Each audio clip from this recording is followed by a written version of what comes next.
Hello guys, तर हा माझा ॲडमिट होण्याचा दिवसाचा ब्लॉग आहे. मला अजिबात कल्पना नव्हती की मी या दिवशी ॲडमिट होणार, कारण अचानकच मला जे काही झालं ते अचानकच झालं.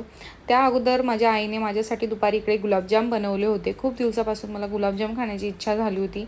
सो आई तेच गुलाबजाम आज बनवत होती आणि दुपारी पप्पांनी माझ्यासाठी जिलेबी आणली होती, कारण मला सध्या खूप स्वीट खाण्याचं क्रेविंग झालं होतं. सो मी जिलेबी खाल्ली आणि मग त्यानंतर माझ्या भावाने माझ्यासाठी नोस्ट्रीप ऑर्डर केल्या होत्या. त्याचीच अनबॉक्सिंग मी इकडे करत होती. सगळं काही व्यवस्थित चालू होतं आणि जे काही झालं ते अचानकच झालं. त्या क्लिप्स मी काही घेऊ शकले नाही, कारण कंडिशनच त्यावेळेस तशी होती. तर वेदर पण खूप खराब झालं होतं अशा कंडिशनमध्ये तसंच मी हॉस्पिटलला गेले, कारण मला ॲडमिट व्हावं लागलं. आणि ॲडमिट झाल्यानंतर पूर्ण रात्रभर मला वेटिंग करावी लागली, कारण सकाळी डिलिव्हरी होणार होती. म्हणून मी पूर्ण रात्र वेट केली.